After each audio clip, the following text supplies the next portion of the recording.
Well, hello, everybody. Thank you so much for joining today. Welcome back to the By Faith podcast. I'm your host. My name is Elizabeth Davis. And today I have a very special announcement. And I really hope that I hope that it tugs at your heartstrings like it does mine. So let's hop into it and I will show you guys what I have to say.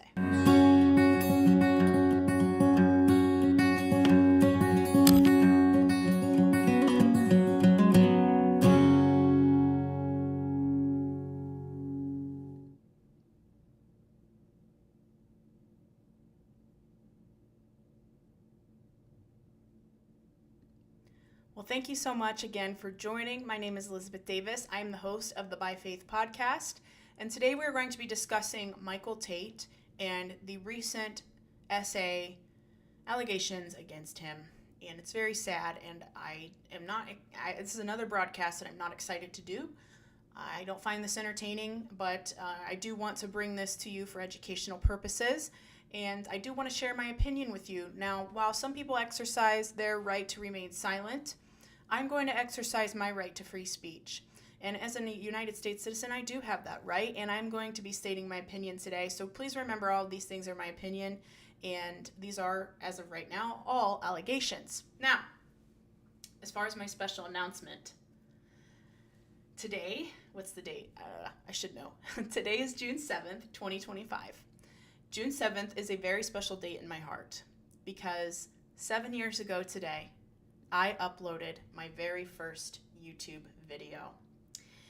And I want to play it, but I want to give people a little bit of time to join because I don't want anyone to miss it. It is so special to me because when I started this channel, I was not doing it with the intent of becoming a podcaster. I had no idea. I had zilch idea, as normal when you walk with the Lord, that this was the direction he was going to take me in. I had no idea. And I'm so blessed that he has, and that I've met so many of you all. And I wanted to become an influencer. I was talking about this in my pre-show live. If you want to watch that, it's always up on my channel if you want to replay it later. And I talked a lot about just like my intention as an influencer now.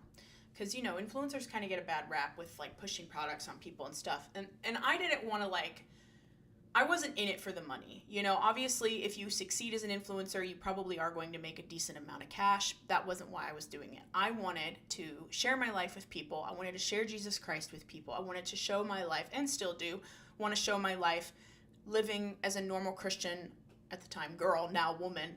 And I was 22 when I started the channel. And I was working at a restaurant. I was a server. And I'm trying to think of what else was happening around that time. There was a really nice guy that I was talking to. I remember this guy, and I might have even vlogged it in the early days of my channel. The vintage vlogs is what I call them. He lived 30 minutes from me, where I lived when I was living at home with my parents. And he came 30 minutes to my house to pick me up. We drove 30 minutes to Akron, Ohio to go to an Akron Rubber Ducks game. They're our minor league baseball team here in Ohio, in Northeast Ohio. So we drove 30 minutes to pick me up, drove 30 minutes a different direction to Akron, went to the game. He drove me back home to my parents and then back 30 minutes to his house. So I thought that was so cool. And he's so far still the only guy that's ever done anything like that I've been out with. Such a nice guy. Unfortunately, I just didn't have the feelings for him that I think I should when I'm going to date someone, but super nice guy. So I remember him when I think about the start of my channel. And it was really fun. Really fun time to be alive. And, you know, God did so much work in me. I had so much work that needed to be done at that time. I was a little bit of a party girl, maybe even full blown. But I loved Jesus. I never stopped loving him. Even in my party phase, I was a partier because it was a distraction from everything that I needed to walk through with the Lord that I didn't want to walk through. And, you know, I didn't really want to be pruned. I wasn't into that. I was going to church, but I wasn't really into it. I was just going because it was in a cool area and I liked hanging out up there after church. So that was really the reason I went. And I did love God, and God worked in my heart at that church, and life was very different back then. I lived at home, I worked at a restaurant, I was still driving my 1998 Honda Accord when I started the channel, I think. I don't know, I can't remember. I might have just gotten my Saab. It was a Saab 9.3 convertible, turbocharged. I loved that car. Oh, I miss that car. I named it Melina. RIP. R.I.P. Melina. She was amazing. I loved that car. I had so much fun. I would drive around and listen to my music. And anyways, I'm reminiscing. I started my channel because I wanted to see myself grow, and I wanted to share my life with people and share Jesus with people. And wherever the Lord took me with that, I was open to it. And for a really long time, really nothing happened. It took me a long time to even hit 1,000 subscribers. It took me another 2 years to hit 2,000 subscribers. And then when I started my podcast, things started to gain some traction. And so it's been a really awesome journey. So thank you so much to those of you who have joined, and some of you have been here from the start, and you've supported my transition into the podcast space. And I have every intention to start a vlog channel. I actually have the channel. I just haven't posted on it yet. And I'll let you guys know when I do that. I'm working on the Texas vlog from when we did the Righteous Reformation, but I just haven't had the time. So anyway, YouTube has changed my life. It's been such a blessing to me in so many ways. When I first started, I had just stopped dancing, and I did not know what I liked. I didn't even really know who I was. Dance was my identity. And so YouTube was a welcomed passion that I needed in my life. It was a driving force. It motivates me.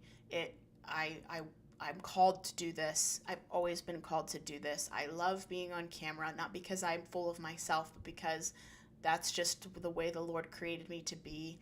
I have always loved making videos for people, funny videos, fashion videos, vlogs, spiritual videos, just talking to people. Podcasting has been very good for me because I'm able to just talk to people and love on people, and I love doing that. It's just been so life-changing. So I want to say thank you to everyone who has been here with me, whether from day one or today is your first time viewing me. Please subscribe. We are going to get into the content, I promise. But I just have to honor the fact that this is my 7-year YouTube anniversary today, and I'm so thankful. 7 years.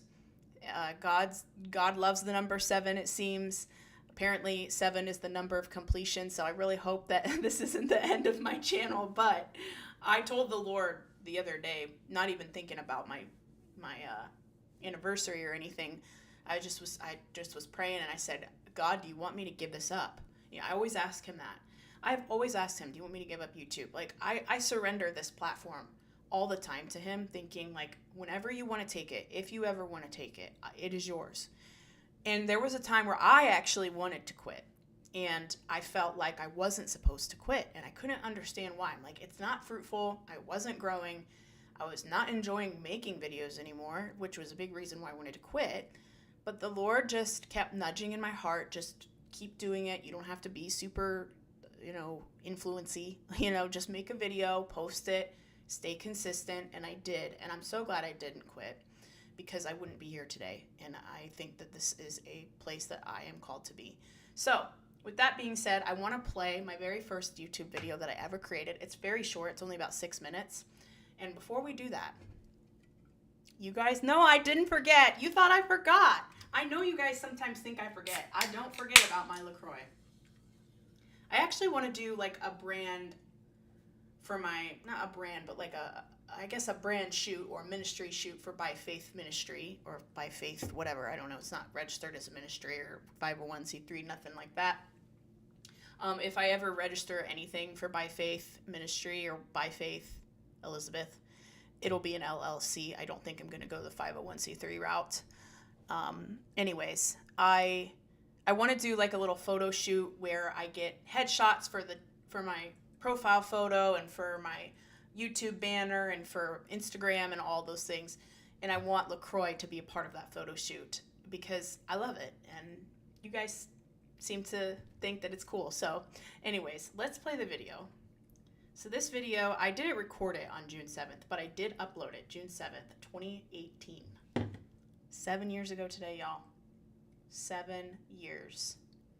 That's a long time, in my opinion. Let me turn the volume up. So I don't have headphones. I don't know how to do that. I'm still trying to figure it out. All right. Oh my gosh, my lipstick. Take 10. All right. Hey, guys. My name is Elizabeth Davis. I'm 22 years old. I live in Ohio. And I am starting this YouTube channel because I love making videos. Ever since I was a little girl, I used to play with cameras, play with phones with cameras, make videos of myself just being silly, being funny, being me. And I decided, which I've wanted to do this for like 10 years, to finally just start YouTube. The other reason I really want to do a YouTube channel is because I want to see myself grow. And I feel like the best way to do that is to My brows look make fantastic. a video so that I can remember certain times of my life in the future. So when I look back on this video, hopefully I will just think I have grown so much since then, you know? And I want to see where God takes me in these next few years. It's just going to be me and my life and what I'm doing and the memories I'm making and the life that God has blessed me with. And hopefully I can encourage a few people along the way. So I'll just tell you a few facts about me. I used to be an Irish dancer. I'm a retired Irish dancer. I competed for like 6 or 7 years and I danced for 15. I just have to say, like, really quick, just because to this day, I remember getting my nails done that purple color. I don't know if you guys noticed. I remember getting my nails done that purple color and thinking, why did I pick this color? To this day, I still don't know what made me do that. 14 years, and I had so many amazing opportunities. I was able to travel all over the world dancing, and I've been to the UK twice, I've been to Canada, I've been all over the United States. I mean, it just was such an amazing part of my life, and it was something I was so passionate about, and I loved every minute of it. Well, not every minute of it, but most of the time I absolutely loved it. You know, unfortunately, I had to retire because I just physically couldn't handle it anymore. And being 22 or 21 at the time, that's a little bit on the older end for an Irish dancer, or really for any dancer. And so I decided that in order to feel physically okay, that I wanted to just retire. And it was kind of a last minute decision, a very unexpected thing, but it was just the direction that God took me in. And so I miss it so much, and I've been looking for a way to fill my time. So hopefully this channel will allow me to do that, and hopefully I can make some new friends and people will just enjoy what I have to offer them. Some of my hobbies include going out to eat, shopping, fashion, makeup, obviously watching YouTube videos. I love books. Sometimes I like to watch movies. I just really enjoy traveling, obviously. That was the one thing that dance really taught me, was that I love to travel, because when you travel, you just never know what you're going to get. You know, anytime you've taken a trip, you've come to realize that the most random things, the craziest things happen while you're there. Like, I'll have to share some travel stories sometime. I'll make a video about that one day and just share like all of my crazy travel experiences that I can think of. And I have so many, and they're just so hilarious. And when I think about it, I'm like, man, I just want to travel again. So hopefully I'll be able to share some traveling videos on this channel. Just like I said, everyday life. I just mainly want to see myself grow, and that's kind of the main idea about why I'm doing this. And I don't really have like a set theme or a brand that I'm trying to create right now. I mean, if I end up being a really popular YouTuber, then that's obviously best case scenario. But if not, I really am just excited to see where life takes me and where God takes me. You know, I am a very strong Christian believer, and I love God, and He comes first in my life. I feel like He's wanting me to do this. He's wanting me to create this video right now, and I have absolutely no idea why He's calling me to start a YouTube channel. I'm like, maybe it's not even God, maybe it's just me, but I know that I shouldn't doubt that, and I know that God's telling me to do this. So He will bless me, and He will take me where He wants to take me with this. And that's with anything in life, you know, and I just am so blessed, and I want to share my blessings with other people, and I want to bless other people because God has blessed me. So hopefully through these videos, that's what I can do. And that is that whole explanation, this whole video is why I'm doing what I'm doing. And hopefully I can influence people in a positive way and just make a difference. It's just some sort of difference. And to watch myself grow as a person and to watch myself, see where God takes me. So hopefully you've enjoyed this little intro. There will be so many more videos to come. I don't plan on ever quitting, even if I never get 1 subscriber. And if you so wish to, please subscribe. Please like this video, comment, share, whatever. I don't even know what you do for YouTube, really.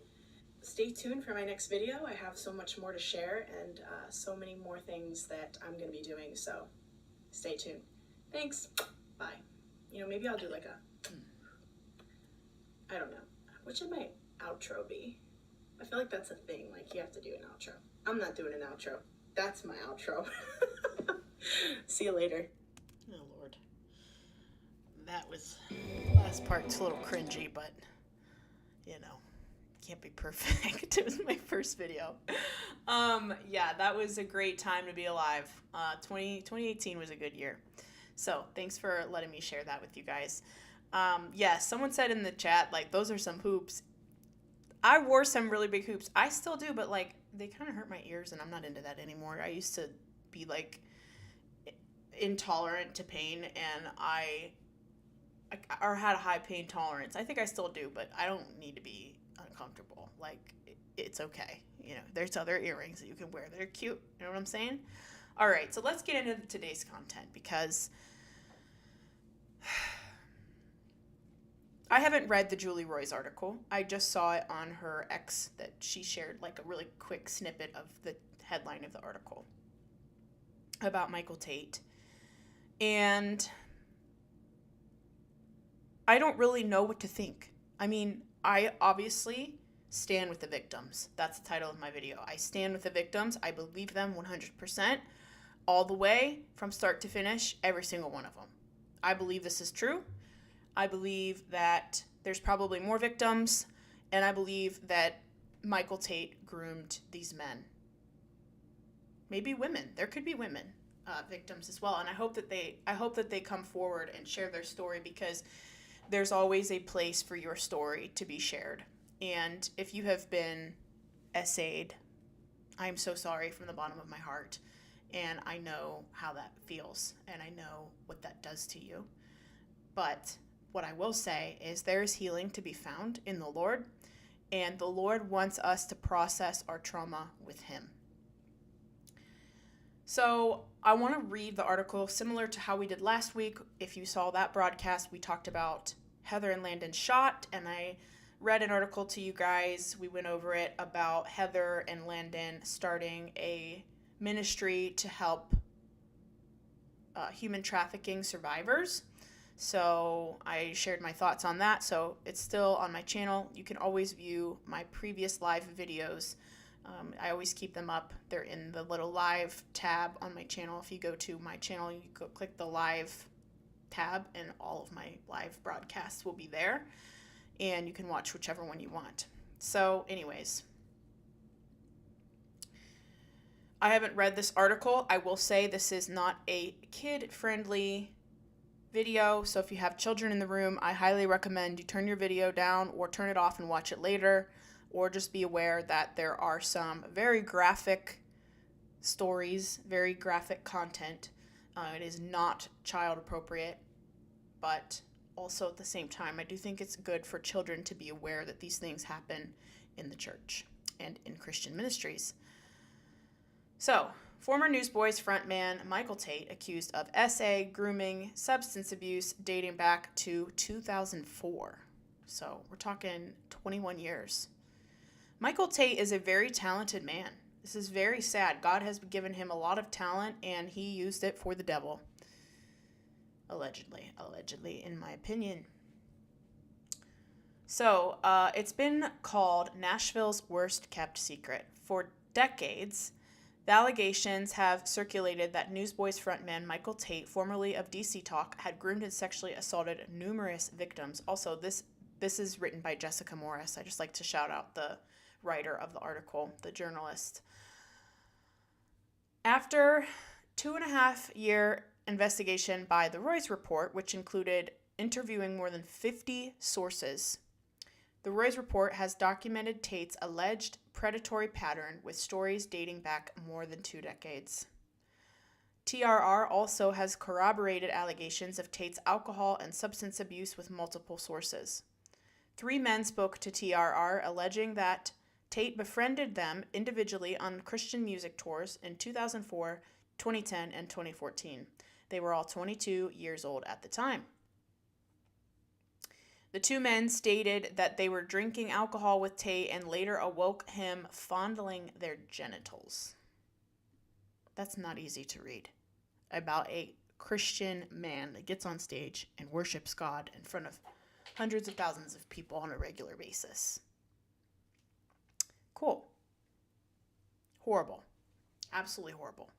One alleged Tait also offered him cocaine while on the Newsboys tour bus. The third told TRR that Tait gave him a back massage while skinny dipping and later invited him to share his king-size bed. There, Tait allegedly non-consensually massaged his anal region.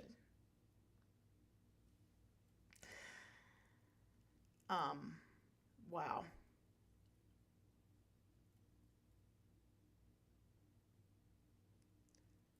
So, TRR reached out repeatedly to Tait for comment with no response.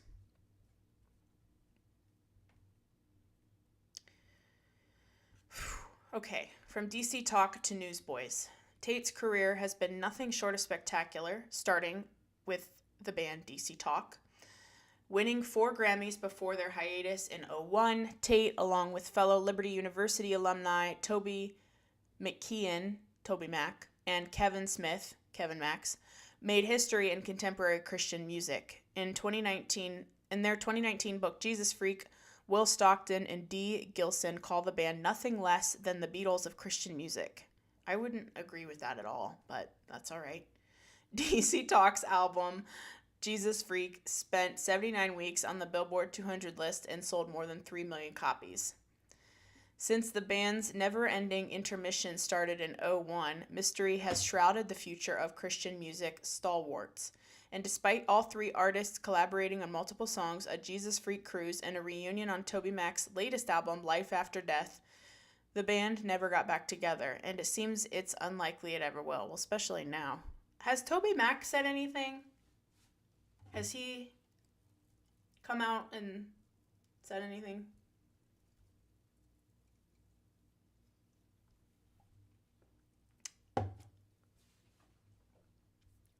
Everett from Ohio for Freedom shares a really incredible perspective because he used to be in the industry, the music industry, and he's a very talented musician. He wrote an incredible song and sang it for us at the Righteous Reformation. He has an incredible voice. He can sing, he can write, he can play guitar, he can play bass. He said he can chord around on the keyboard. He's fantastic. From one musician to another, I really respect that. And so he was in the industry and had a lot to say. So highly recommend you guys check out, if this topic is something you want to hear more about, check out Everett's video from Ohio for Freedom. Ohio for Freedom is the name of his channel. And I just love Everett. Everett's a really cool guy, and he's very funny. Okay, back to the article. Tait began looking toward Newsboys, a band founded by former lead singer Peter Furler and George, I can't say these people's names, Mulu. They're from Australia in 1985. Wow, I didn't know they've been around that long. The band found success after moving to Nashville in 91, releasing 14 studio albums and receiving 4 Grammy nominations before Furler stepped down in 2009. That made me sad because he was so talented, but I feel like, if I remember right, he was like having marriage problems or something, and his wife wasn't cool with his lifestyle. So he finally left the band to take care of his family. Tait then became the lead singer of Newsboys. Newsboys manager Wes Campbell became sole owner of the band. It's not an exaggeration to say that many evangelical teens who came of age in the 90s, Newsboys were a core part of their evangelical Christian experience, Leah Payne, professor of American Religious History at Portland Seminary, said. I would agree. I was born in 96, so I was not coming to my teenage years, but I was very heavily involved in listening to their albums, and I wanted to go see them, but we didn't have the money, so we didn't go. I'm sorry, Mom. She's probably watching this like, girl, I got words for you later. But we didn't. That's the truth. So I wanted to go, but, I didn't express that to my parents because I knew we wouldn't be able to afford it. We weren't, like, broke, but, like, we didn't have extra money for things like that. So, which was fine. I had a great childhood, let me say that. We were, like, struggling, but we didn't have money for concerts. Anyhow, I would have loved to have gone to see them. I loved their music. I remember one year, this was before Michael Tait became involved with the band. One year, I got one of their CDs for Christmas, and I had like a little portable CD player, and I popped it open, put the CD in my headphones, and I was listening to it while I played the game of Life, the board game Life. And I was playing Life by myself. I don't know why. I guess I just was I had gotten the game too, so I was kind of impatient and didn't want to wait for people to play. So I was just playing like I was being multiple players at once. And I had Newsboys playing while I was doing that, and it's a core Christmas memory. It really is. And when I think about my Christmas memories, that's one of them that comes up, actually. So after that, I don't remember listening to too many more of their albums. I forget which one it was. I think I had 2 or 3 of their albums.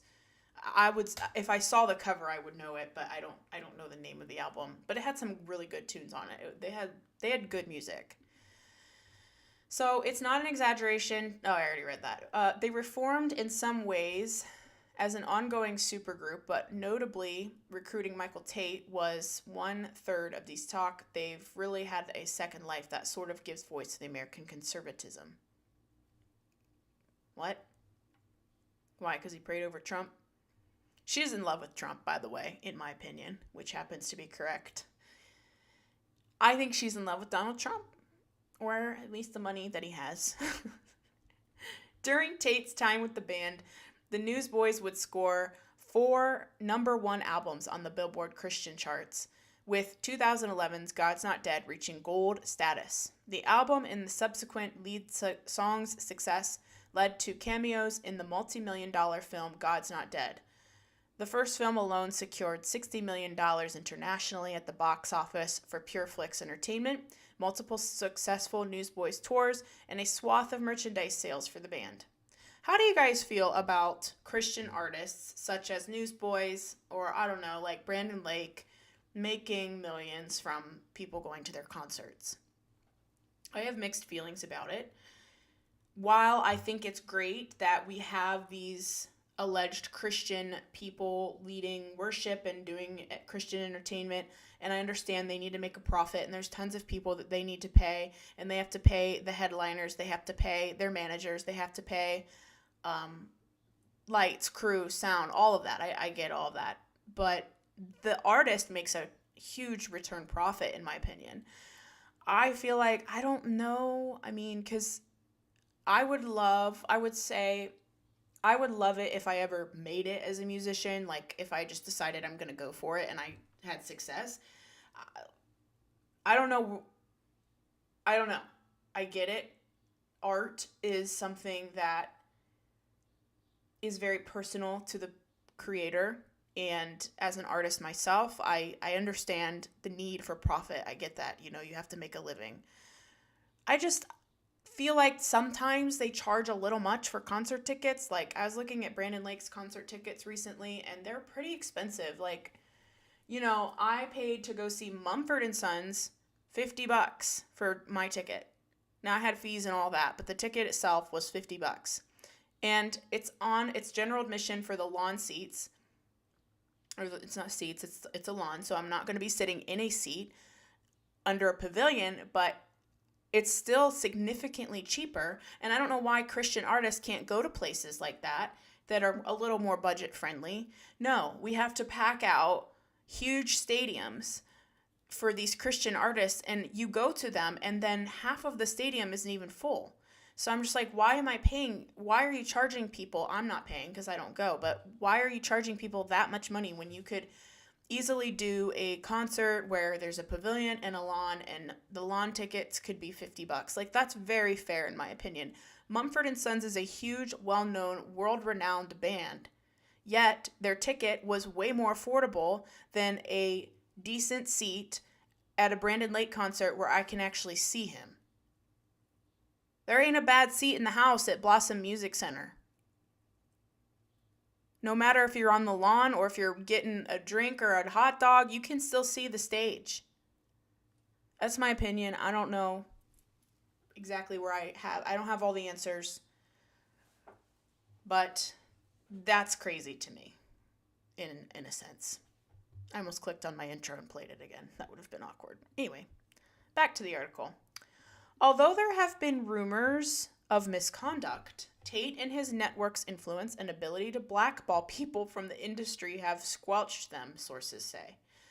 The tide shifted January 15th when TikTok influencer Azariah Southworth, who famously outed journalist Jonathan Merritt in 2012, said in a video reel that Tait is gay. After it garnered 250,000 views, that reel was removed by TikTok for violent extremism. If he's gay, he's gay. Like, bruh.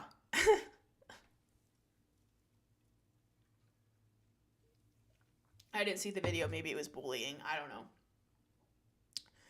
But, if you're gay, you're gay. It's kind of a fact. I don't know how that's extremism. What's the difference? Just because he outed him? Is that why Michael Tait would lose everything because he's a Christian and he's gay? Well, we've talked about this before. People struggle with same-sex attraction. Christians struggle with that. You know, I'm not an idiot. I have friends that deal with it. I love them. I back them. I don't support that lifestyle, of course, and they don't walk in it. They abstain. But I cannot imagine that struggle.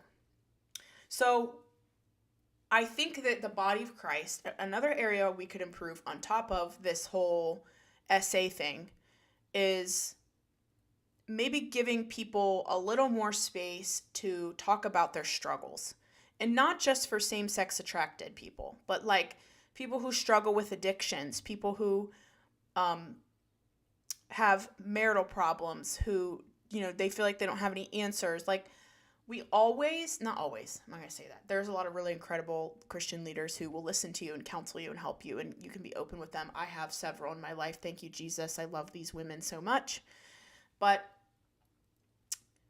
there are a lot of people that are afraid to share their struggles due to the shame that they know they're going to endure. I think there's times where you're afraid because you're embarrassed, you're ashamed, but then there's times when you know you're going to be shamed by the person you're telling. Especially with same-sex attraction, I don't necessarily know that the church knows how to help someone overcome that. I'm sure there are, I don't know, I'm not aware, I truly don't know of programs or Bible studies or books or whatever that can help someone in that area. There's just not a lot of people that have come forward. Wow, my hair is a little crazy. Sorry. There's not a lot of people that have come forward and, I'm sure there's maybe counseling for people who feel that way. I don't know. I'm not same-sex attracted. I don't relate to that at all. But I do have this kind of concern that there's a lot more same-sex attracted people in the church than we know.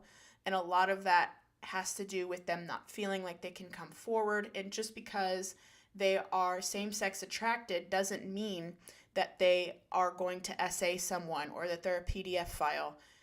It just means they struggle with that. That's simply put, baseline, right? There's not an extreme, because I struggle with it, that you can't put them in this category. Because I used to do this, I will admit.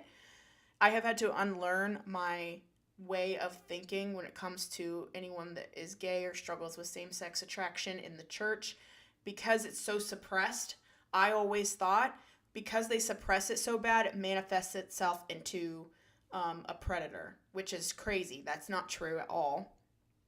There's plenty of people who deal with that who are not predators, would never do that, and do want to overcome their struggle. But how, right? So I said in another broadcast that I didn't know if you could overcome it. That I think you could always struggle with it in some sense.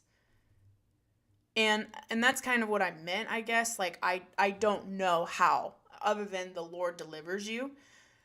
some people don't experience deliverance like that. You know what I mean? So from God, like, for example, we'll just use an alcoholic as an example. They are addicted to alcohol. They go to AA and they do all the 12 steps and XYZ, what they're supposed to do, and they become sober, but they're not delivered from it. They have to keep going to AA. They have to be proactive. They have to avoid it. And then there's people who are delivered from it and never have that desire ever, ever, ever again. God totally takes it from them. But then there's the people that it's like the thorn in their flesh. You know what I mean? So I don't know how that looks for someone that's same-sex attracted. I think there's definitely hope. I think there's ways to overcome it. I think that if you don't want to participate in that lifestyle, but you struggle with it really, really badly, I know that God has compassion and love and empathy for you and wants to help you. So that's just kind of what I think. I don't have the answer. And we look at someone like Michael Tait, and it's like, had he been able to speak about it, because Michael Tait came up in a different era than I did, right? So for me, people my age are probably a little more open to sharing about being same-sex attracted. But people Michael Tait's age, no, they don't. They don't really. Not a lot of them. There's some, but not a lot. I don't want to generalize. I don't like generalization, especially when it comes to something so serious like this and something that's such a sensitive topic like same-sex attraction. That's my soapbox. I don't have the answers. I would love to know if there are resources for people who are same-sex attracted, because I know that people struggle with it, and I have a heart for that, I guess. Maybe because I have friends and family that deal with that, or, that are gay. Like I'm trying to be so careful because I don't want to like come off judgy or anything like that, But also, the truth of God's word is that it is a sin, and I empathize with that. I empathize with the struggle. I do. I think it's really sad, and I do think you can overcome it. With God, all things are possible, and he's a big God, and I love him, and he's just so good. So I don't know. I don't think... I'm curious to see what this TikTok video about this Azariah Southworth outing Tate. I'm curious what they said in that, because that's kind of what sparked me to say what I just said.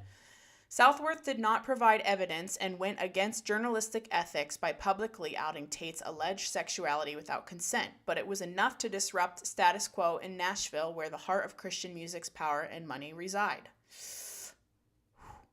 Okay, but here's the thing.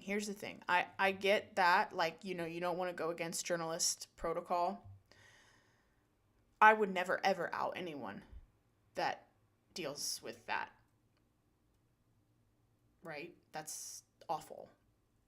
But if you're a predator and you're preying upon people, that I have an issue with. That's where we step into some territory that's like, I don't mess with that. If you hurt someone in that way, you are a predator. You are dangerous. People need to know. People need to watch out for you. People need to know that you're manipulative. People need to know that you lie. People need to know that you deceive. People need to be careful. People need to keep their sons away from you. People need to not allow them to participate in your content, because you deceive and you lie and you manipulate and you hurt people and you prey upon young men. That is where I have a problem with someone like Michael Tait. Earlier on in his life, when he was struggling and not preying upon people, I might have had a little more compassion. And I do, like, to a degree. I want him to get help, to get healed, and to be restored to his faith. Not to his ministry, but to his faith. So,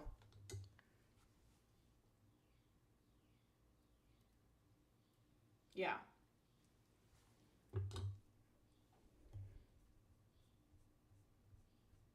Okay. The following day, Tate announced he was stepping down. Oh, the day after that TikTok? Ooh, yikes. That really, it's not helping your case, Michael. In a statement posted on Newsboys' social media site, Tate stated that stepping down from Newsboys was a shock to even myself, but amidst prayer and fasting, I have clarity that this is the right decision. Okay, I genuinely hope that this man is getting help. I didn't show you guys what I just read, sorry. I hope he's getting help. I do believe that, like, what he's dealing with as far as homosexuality, I do believe it's a sin. The Bible's pretty clear about that.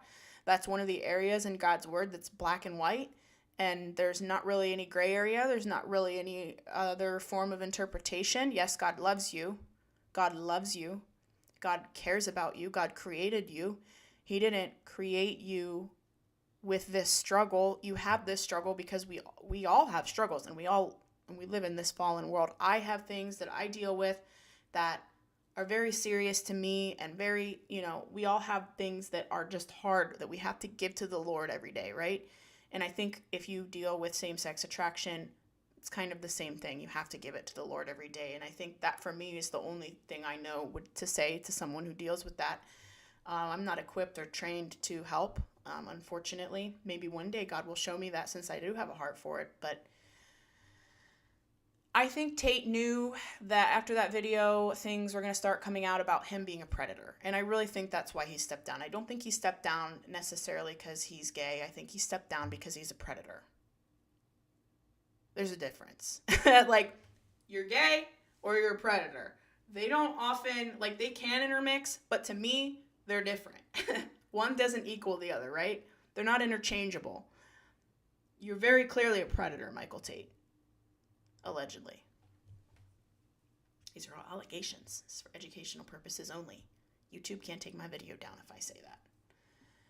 Okay. The announcement came after the release of the Tait-helmed new single, How Many Times, and 2 days before their first show of the year at Poplar Bluff, Missouri.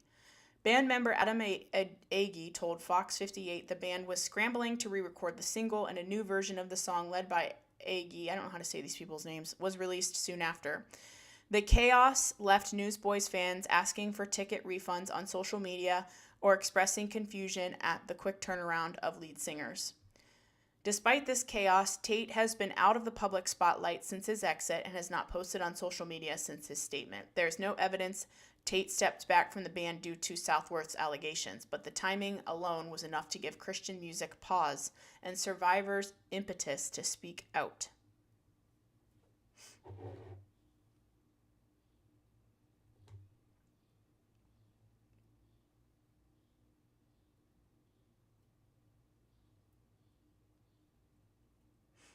Sorry, I'm just manning the chat real quick. There were some comments that were hidden that didn't really need to be. Tait is accused of love bombing young musicians. Okay, this is where I start to get like a little bit fired up. Here we go. I can feel my temperature rising. Let me take a little quick sip of my nice ice cold LaCroix. Apparently, I was on their social media site on Instagram, and I saw that the cool LaCroix girls call it fizzy water. So I got my fizzy water. Okay. Just wanted to let you guys know about that. In September 2010, 22-year-old Steven, who has asked to remain anonymous, was living the dream. The Roy's report has a policy not revealing names of alleged sex abuse victims. I have to put my blue light glasses on. My eyes are so strained from work this week. Now I feel like Pastor John T. and Laura Lynn and Lynn and Vanessa. Vanessa doesn't wear her glasses very much, though. Okay. As touring musician for the Chris Sly Band, he walked onto festival stages every night and played guitar to crowds of screaming teenagers. Growing up in a conservative Christian family with missionary parents, this was surreal. I was a huge DC Talk fan, and Tait was just kind of like a weird idol, Steven told the Roy's report. As a kid, Steven had played DC Talk's Jesus Freak on repeat, even though it was outlawed by his parents. Sometimes missionary kids really go through it, let me tell you. So when the Chris Sly Band offered a slot opening for the Newsboys, with Tait as lead singer, Steven was in awe. But things took a turn when Tait seemed to take special interest in him. Oh my God. I'm telling you, I might come unglued today. Lead singer Chris Sly recounted to the Roy's report the moment Tait first saw Steven, saying he was intensely focused on the 22-year-old while their band played on stage before a Newsboys set in Columbia, Maryland on September 17th. Ew. Come on. Really? Ew. Sorry, my throat gurgled. I don't know if you guys heard that. Okay. Most of the time, big stars do not hang around and watch the opener show, Sly said. I remember sort of being peeved that Tait cared more about my bandmate than he cared about me, and then it slowly evolved into something that I felt was weird. That whole statement's weird, though. He was mad that, okay, I don't know. Whatever, moving on. Initially, Steven and Tait met briefly backstage during a pre-concert prayer led by Tait.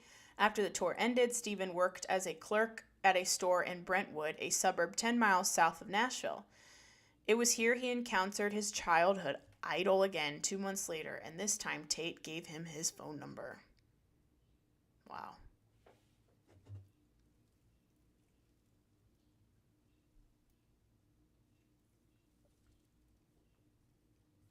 It started out, we were friends, Steven recalled. We went to a movie. He picked me up, and then we would usually just play darts at this bar in Nipper's Corner. Is this Steven? Yeah.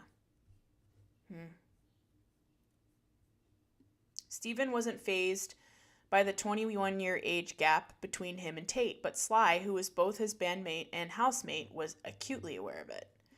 It felt like a weird, like attraction sort of thing, Sly told the Warriors Report. They were texting all the time, and they got really close really fast.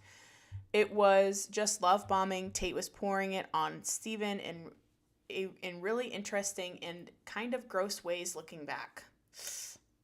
Oof. He would call Steven last minute. He would take him to steakhouses and pay for the meal and get him very expensive shots of alcohol. Nice. I have this vague memory that there was like a back room at a restaurant that he took Steven to.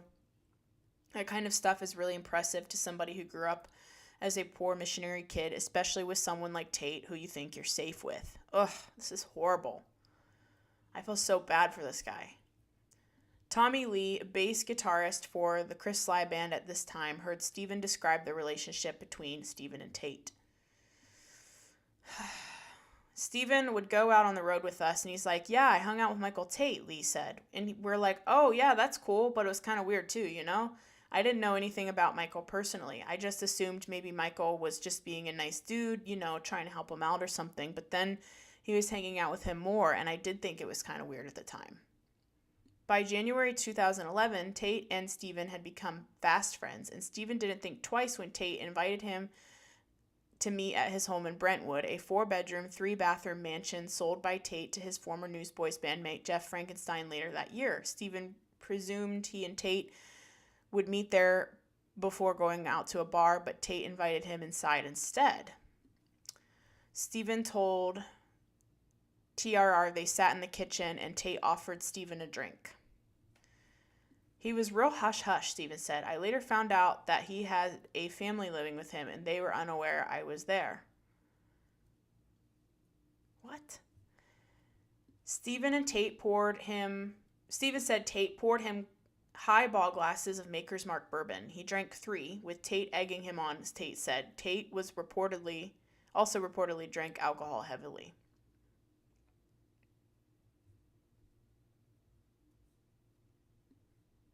Ugh.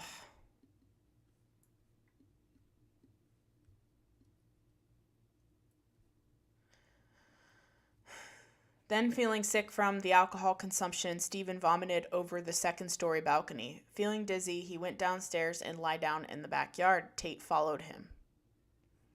Everything was spinning, he told the Roy's Report. After a short time, Steven and Tait went back to the second floor, and Tait led him to the living area. I was super embarrassed because this dude's like my idol at the time, and I'm super out of it. Steven said, I'm super sleepy. He has me get on the couch, and he's like, I'll give you a foot massage. Ew. Oh, my word. Oh, my word. Oh, my word. Oh, my word. I really hope none of y'all have kids in the room. Oh, my word. I did not just read that. Telling the Rose Report this seemed kind of weird, Steven said he then passed out. Steven woke at 4 a.m. with Tait fondling my genitals, and he was also kissing my mouth. Saying that he went into freeze response and that he didn't know what to do, Stephen tried to pull away multiple times to stop Tait's behavior. It did not work. I started stirring, and he kept kissing me while touching my... I'm sorry. Eventually, I just moved my head, and he stopped, and then he just kind of froze too.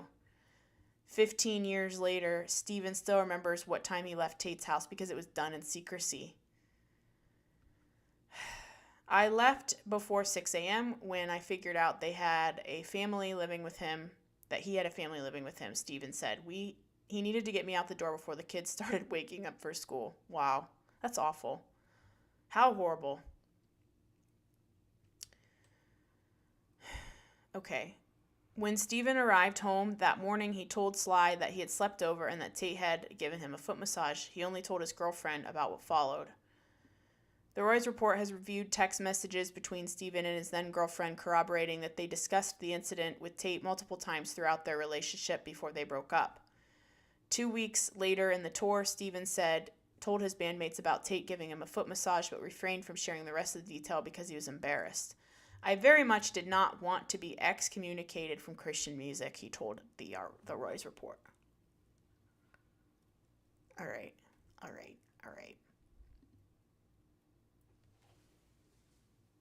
That was really hard to read.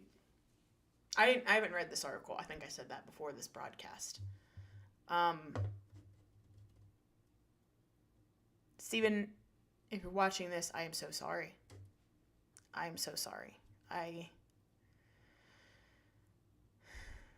Man.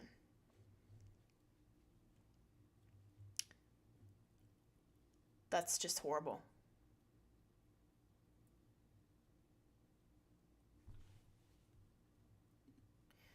Severity of incident overlooked. By his own admission, Sly says he didn't realize the severity of the incident, something he now deeply regrets. Yeah.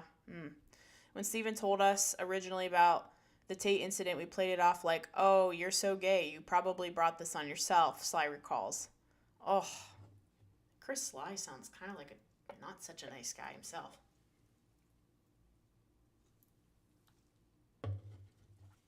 In my opinion, based on what he's saying. First he says, well, maybe he's better now, but at the time he sounded like a jerk. He says, oh, I was more mad that he was paying attention to Stephen instead of me.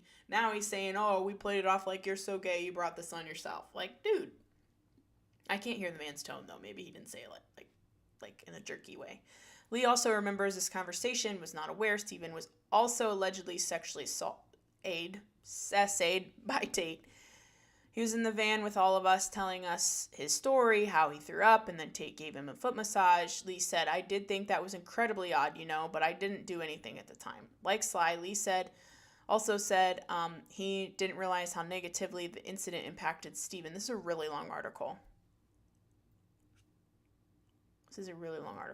I had told other people about this story because I thought it was hilarious at the time, Lee said. And I thought, well, that's kind of odd, like if you're trying to help a young Christian kid out. I just thought it was kind of bizarre way for Tait to do it. The story about Tait's foot massage and fondling became an inside joke with the band, causing Stephen to turn inwards. Oh, that makes me sad.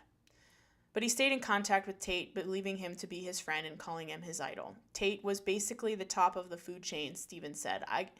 He could either help me or get jobs, or he could not help me get jobs. I didn't want to screw myself. But he still sought answers. Oh my God. Ugh, this poor man. God help him. The only time that I even approached the topic with Tait was about a week or two later. We went to a bar in East Nashville. When we were walking in, I was like, hey man, I feel kind of like I need an apology. And he was like, what are you talking about? And I was like, what happened? And he said, oh, sorry about that, then brushed it off like it wasn't even a thought. Man. Stephen's contact with Tait slowly dissipated and their friendship ended when he left the Christian music industry and moved out of state. But the story of Tait's foot massage became part of the Nashville rumor mill as bandmates misunderstood how violated he felt. Ugh, that's so awful. It took another 2 years before Tait Sly realized Steven had also been essayed. A friend of mine who's in the industry is like, hey, you know that Tait thing with Steven that happened, right? It was happened to another friend of mine, and I think it's like a real thing. It's serious, Sly said. Sly spoke to Steven and learned about the full detail of the incident with Tait, including non-consensual fondling. We'll leave it there. I can't read any more graphic words. Sly and Lee eventually apologized to Steven, and 15 years later, with Steven's consent, they are choosing to put their names on record to show in a show of solidarity with their friend. Aw, okay, that's nice. I forgive Chris Sly for being a jerk when he was younger. And Lee. Lee was a jerk too. He's the one that went around telling everybody about it. Big mouth. They were young, probably. I don't know. Either way, they didn't know. Steven's brother, who has chosen not to be named, said Steven can't be identified, was also told about Tait's foot massage during an international phone call in December 2012. He learned about this assault when he visited Steven in Nashville the following spring. We, Steven's bandmates, made a big joke about it for a long time, his brother said. And in this post, #MeTooEra, I look back and I'm like, how did I think that was a joke? Why was everybody so cowardly about this? Tait was untouchable and nobody wanted to mess with him. That's crazy. Nobody should be untouchable. Listen, I'm going to tell you right now. Nobody's untouchable. If you're crazy and you're a predator and I find out about it, I'm probably going to talk about it. There's no room for predators in my world. There's no room for that. None. There's no excuse. I don't care what happened to you. I don't care what your sob story is. You need help. And you need to be put somewhere in a facility and get help. That is not okay.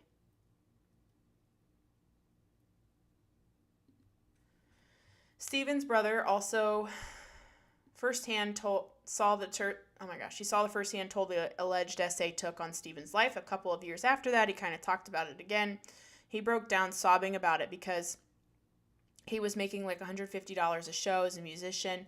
Tait was this big star, and he thought this guy wanted to be friends with him, and he felt betrayed. Steven's brother later apologized for not being more sympathetic. It kind of went from like this thing that had been a joke for years to all of a sudden it got super serious real fast, the brother said. And at the time I didn't expect that, but it just totally makes sense because if that happened to me, I'd be freaking pissed. I guess you don't understand it until it happens to you or someone close to you. You can kind of be more sympathetic and less of an A about it, I guess. Steven told TRR that he chose to speak up about it because there are multiple people who had similar experiences. I would like to share it if it helps others. I have moved on from the trauma. Heaven help me. Oh my God, help me. This is just crazy. We've been streaming for almost an hour.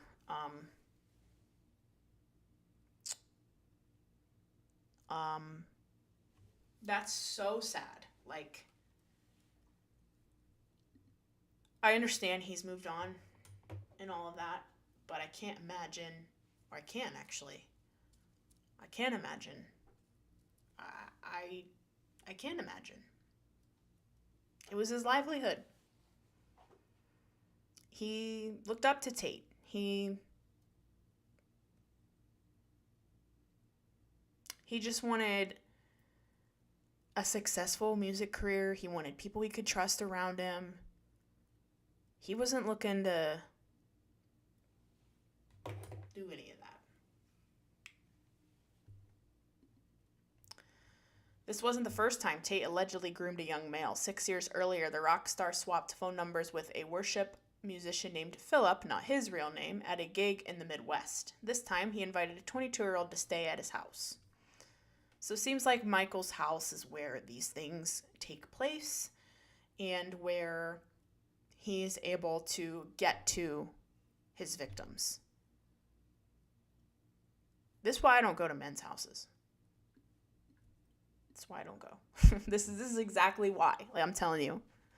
It was spring of 2004 when Philip first encountered Tait. Growing up in the Midwest in an Assemblies of God church, he joined a moderately successful worship band right out of college. Pretty cool. Due to this, Philip and his peers spent time on the Christian tour circuit. It was through this he met Tait, who had launched a solo career in 2001 under the band named Tait. Tait and his drummer and his housemate Chad Chapin were touring Tait's sophomore album, Lose This Life, when Tait met Philip at the band's merch booth at a show in Oklahoma. I just went up and said hi because I was a massive DC Talk fan, obviously, given my upbringing, Philip said. Tait was super nice. We chatted for a little while, and I brought up that I was working on my own music. He was like, awesome, you got anything I can hear? And I was like, I do. It's on my laptop in my hotel room. We did go to my room, but he was just super supportive, listened to my songs, gave me encouragement, and then that was it. Okay. See, he gets in on these people, like he finds out what matters to them most, which normally in this scenario, it's music. And, he's connecting with these men on this, passion that they both have and using that against them to groom them. That's how you groom someone, folks. Philip and Tait traded phone numbers after this encounter, and Philip saw it as a friendship and mentoring relationship. Tait was 16 years his senior and could open a multitude of opportunities for Philip in Christian music. They texted casually over the next year, and Philip was excited when Tait invited him to Nashville for a weekend to hang out and stay at his place. This happened twice. Philip lived 8 hours away and concedes now that the invitation was a bit unusual given the age gap, but made nothing of it at the time. I'm 22, and I had a lot of downtime when I'm not on the road. I would probably do that for like a regular friend, but a new friend that was in one of your favorite bands, of course I'm going to go hang out, Philip said. I said that twice. Both hangs were pretty similar, just a bunch of bros drinking and playing darts and just being silly. So here's their picture. Sheesh.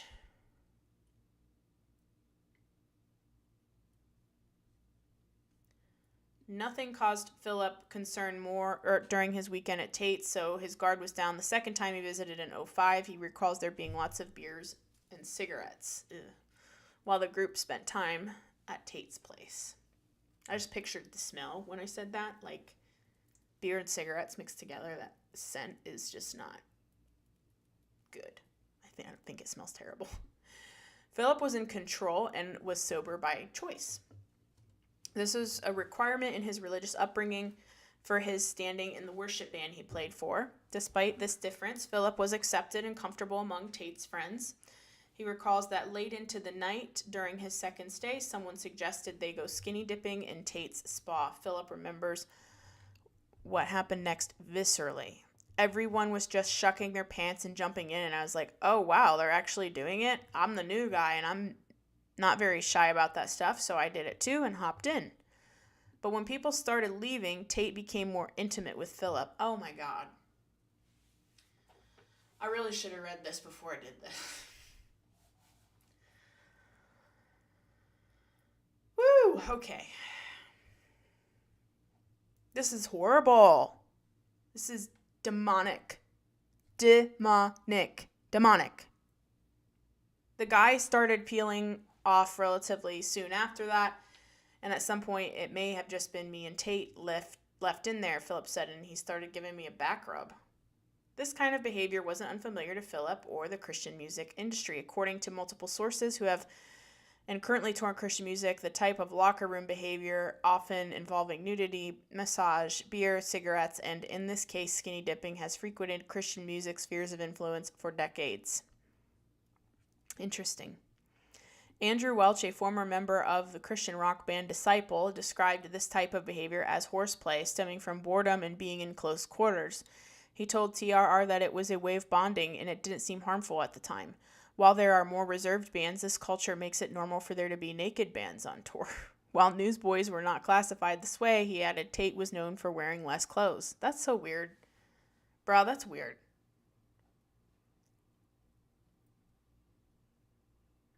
Because you know what? This is why. Because you got the one guy who's just a pervert and a predator. And he's the one controlling the narrative, controlling why they're doing it, controlling the situation. And I don't know what to say about all. For example, in the report from a security debrief at the Wilmar, Minnesota-based Sunshine Festival in 2011, security chief Jeff Quiggle wrote, the band's Newsboys manager came over to the trailer The guys were in, banged on the door, and told them it was almost time to be on stage. Soon the trailer door swung open, and standing there, dressed only in a towel, was Michael Tait. The female security escort quickly turned her head and covered her eyes. See, that's what I'm saying. There could be female victims, because that was intentional. As to the normalcy of such behavior in Christian contemporary music, Philip was naive. According to his wife, whom he dating at the time, Philip doesn't think anyone has any nefarious intentions unless he has a reason to do so. He's just like the most laid-back guy. Okay, well, that makes sense, but it's still like, that's why there's a problem, because people like Philip are being groomed to do this type of behavior for this reason. You're Christians. Like, don't these people read the Bible? Not the victims. They're being groomed. I'm not talking about that. But, like, so in 2005, when Philip was in a hot tub with Tait, he thought nothing of the rock star permission to massage him. Looking back, Philip recognizes that this was obviously a little strange, and you're not wearing any clothing and you're in a hot tub. It was essentially fine. I wasn't thrilled about it, but I wasn't in that mindset of like, oh, he's hitting on me. I was just like, sorry, excuse me. Some guys are more touchy-feely than others, so that was that. A short time later, when everyone left, Philip and Tait left the hot tub, dressed, and began listening to music. That's when the conversation turned. I don't even know how this comes up, but Tait was basically like, whoa, I'm not going to read that. That's crazy. He reveals himself. Not long after, they decided to go to bed. There was no spare rooms, so Philip had to share a room with Tait. His host offered a sleeping bag beside the bed, but also said he was welcome to share Tait's king size. Philip thought nothing of it, something he attributes to life on the road, where it's common for him to share bunks with bandmates on tour to save money. Oh my gosh, look at how he has his arm around him. That's not normal. He starts giving me a back rub again. At that point, I was starting to get nervous. He was giving me a back rub 3 or 4 minutes and just getting lower in the hot tub. It started with my lower back, and it just kept going lower until he's actually like touching my butt cheeks, and I'm laying there like kind of frozen. It's a new friend, and you look up to him. I don't want to blow up a friendship. Yeah. Without consent. We're gonna finish up here. I'm not gonna read the whole article. Unfortunately, I don't have time. I didn't know this article was so long. I should have done some more research. But Philip told TRR he was unsure what to say to Tait because he didn't want to offend Tait or make him mad. However, Philip said 30 seconds of Tait's massaging his bottom. Tait put his... Okay. We're done. You guys.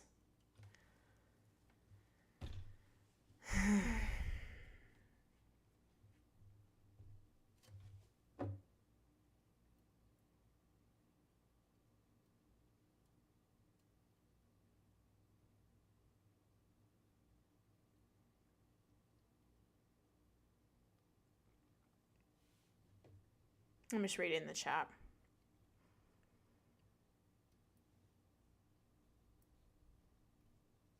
That's...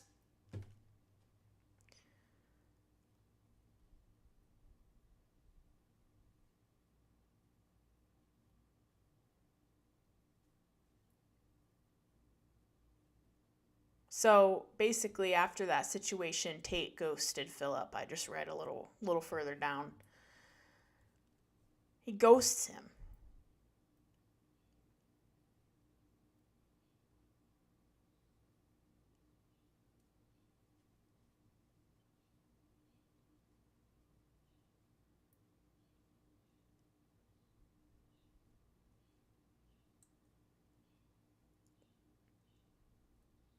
I'm sorry. This is so much worse. I mean, to read about the graphic, horrible detail that these men endured, and there's more. There's a third victim, I think, that this article highlights.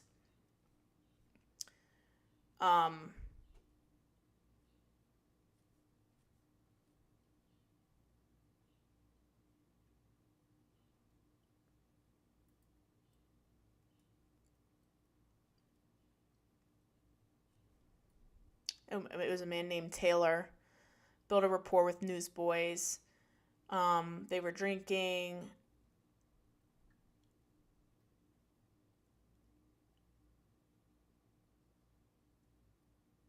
There was no rule against alcohol consumption. Everyone could drink. We pretty much drank at least a little bit every day.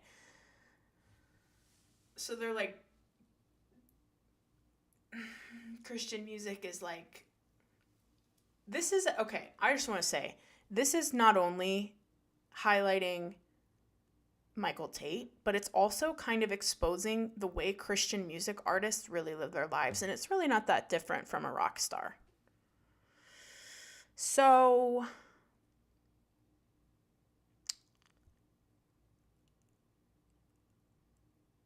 it just has made me think a lot of things, like, about popular artists today. Like, how are they living their lives? Are they like this? Is this still the culture?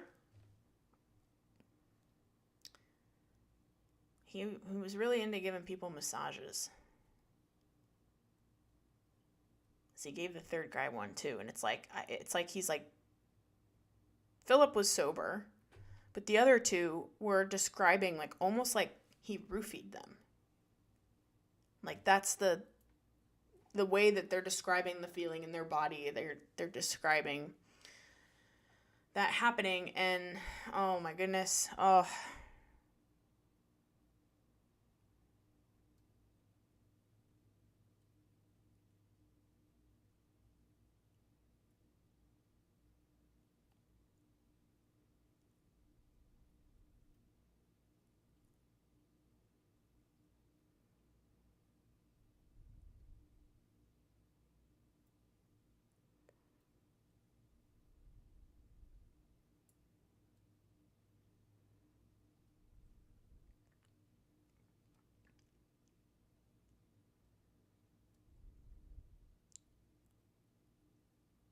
So, yeah, Tate offered the third victim drugs. He offered him what he thought was cocaine, and the guy said, no, I'm sorry, I'm done. I can't read anymore. I will link this article in the description of today's video.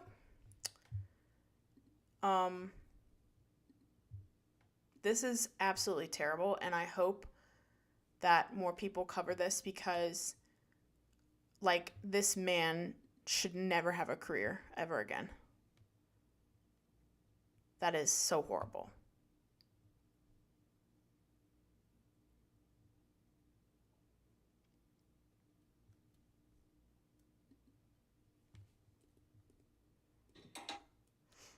I'm linking this article now so that I don't forget. I like to try to cite my sources, you know?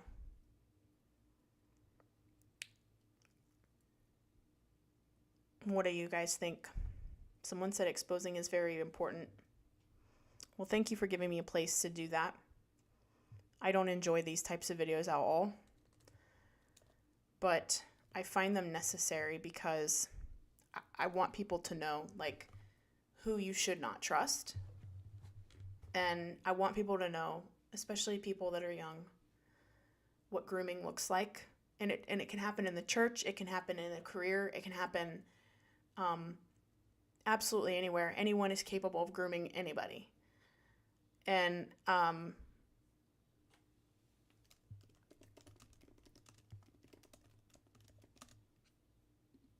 it's a serious thing that, like, people don't get. Like, they don't understand that, you know, this isn't just somebody being nice. This is literally someone preying upon young people. And, you know, we're trained and we have been brainwashed as the body of Christ to kind of ignore these red flags. And why is that? Why have we been programmed this way? To ignore predator-like behavior. I don't understand when that became, or why it won't change, like why people are resisting this change that needs to happen, to where the body of Christ is educated on what grooming and abuse and SA really is. We are so, it's almost like we're so heavenly minded that we're no earthly good. So our children are becoming prey for these predators, and we're just sitting back like, oh, that didn't happen. They're fine. Like Michael Brown and Heather and Landon shot. Like, they totally totally deny what the victim is testifying about. Like, they don't even look into it. They don't even care. They victim blame.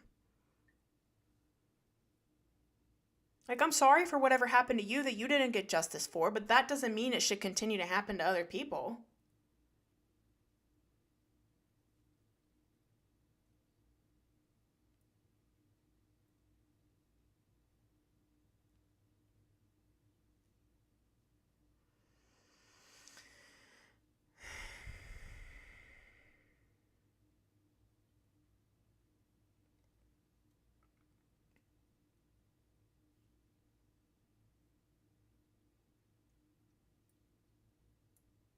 Someone said, was it necessary for the reporter to disclose the salacious details? I mean, yeah, it was, because that's what I'm saying. Like, that's exactly my point, because we need to understand what it actually is. And it is graphic, and it is dark, and it is demonic, and it is hard to hear. It is hard to read. It is hard to listen to. But I can't shut down a victim's story. Whatever they're comfortable sharing is what I'm going to share. Because other people need to know what this is. It's not just, they're just hanging out. They're just bro time, massage this, massage. No, this is demonic. It is awful. And it needs to be known. And I am so sorry to these men who have experienced this, and to anyone who's experienced anything like this. I just feel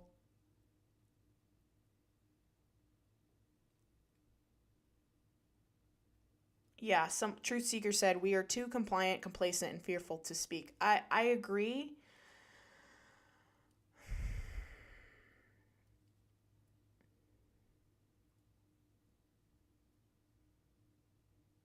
At the beginning of the article, it does give a warning that it's going to be graphic, right?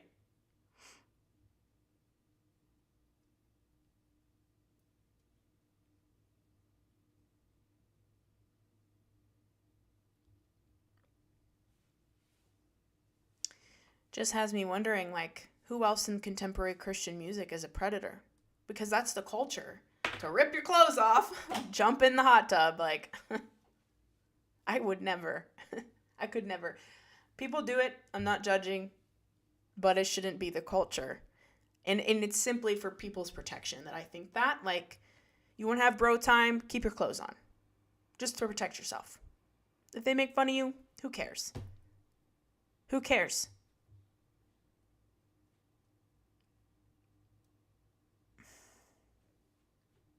It's so disturbing to read that that's the culture in Christian music. You know, we all grow up thinking, oh, this is, a man of God. This is a woman of God. This is that. And it's like, no, it's all garbage, just like the rest of the music industry. Are they all that way? No. Is everybody in the music industry a garbage? No. But the culture is garbage. The grooming is garbage and demonic, and I'm so disturbed, I don't even know what to say. I'm just so disturbed, and I don't know what to say. And I don't really have anything else to say at this time. I wanted to highlight this on my channel because I used to listen to Newsboys. I used to like them.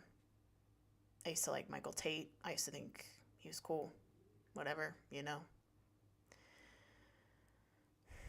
But this is also, my platform is an advocate. I'm an advocate. That's my podcast. What it's about, it's advocacy for people. I want your children, your grandchildren, your nieces, your nephews, your cousins, your sisters, your brothers, your cousin that's 30 times removed. I want your family and friends protected in the church. I want them to know. I want our younger people to know what grooming looks like. Because when you are groomed, you don't really realize it's happening, especially if you are uneducated. You are being manipulated by a predator, and you don't know what's happening. It's happening right under your nose. And then the next thing you know, you are being assaulted You're being essayed. And you're like, what? How did I get here? That's the question how did I get here? What did I allow? What did I do to get myself to this place? You blame yourself. A lot of people that become in that position, like you read with all 3 victims in the Roy's Report article, that they all froze as soon as it happened, because oh my gosh, this is not happening to me.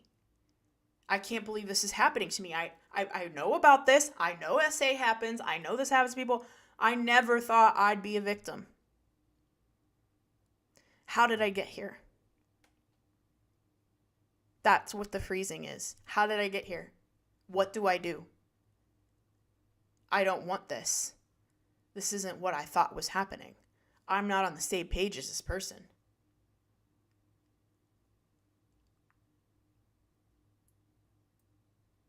It's crazy. It's horrible. It's hard. My heart is broken, actually, for these people that went through this. And to know that the church dismisses a lot of these types of things is what really bothers me. We are told by our leaders to not question things.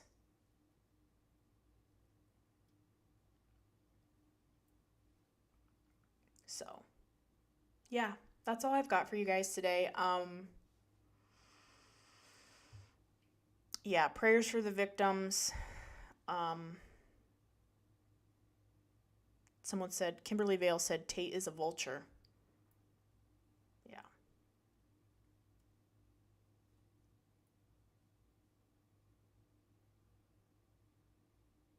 All right, guys. I'm going to say a prayer, and then I'm going to end this episode, this very, very heavy episode. Lord, thank you so much for this day. Thank you for this platform.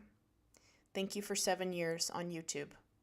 Thank you for allowing me to have this. I want to glorify you with this. This is yours. And though this is so hard to talk about, I thank you for the opportunity to share these men's stories. And I pray that you would bless these victims, these survivors. And I pray that Michael Tait will receive the justice, will experience having to walk through that, the consequences of his actions. I pray that he will stop, that he will turn from his sin and turn back to you. And I just pray that you would save him from himself and save other people from this happening again. And I pray that the church will be enlightened to what grooming is and to what SA is and how it happens and how you get there and how you find yourself in that moment, and that it can be any of us. I pray the church will be educated and learn and understand and side with the victims. I pray for discernment to be increasing in the church, for people to just see with blinders lifted any predator that is in their midst. I pray you protect our children, protect our adults, protect our young people, our youth, our young adults, our old adults, our elderly. Protect us from predators in the church. Protect us from the wolves in sheep's clothing. Give us eyes to see and ears to hear. I pray that you'd bless every person listening to me. Take care of them, meet all their needs, both in the live chat and in the replay crowd. I thank you for them. I thank you for their lives. I pray for healing, restoration, breakthrough, provision. I pray that you would help them process their trauma, help them overcome, and that you would bless their families and save their souls. God, I thank you for salvation. Thank you for Jesus dying on the cross for us and your Son, and just giving us so much.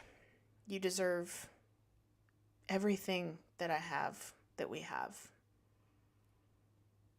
This platform is yours, and I pray that you would use it how you will. In Jesus' name, amen. Thank you guys again for joining me. I am going to go celebrate my 7-year YouTube anniversary after this video. And I just hope you guys have a great weekend, great week. And I will see you all in my next video of the By Faith podcast. Adios.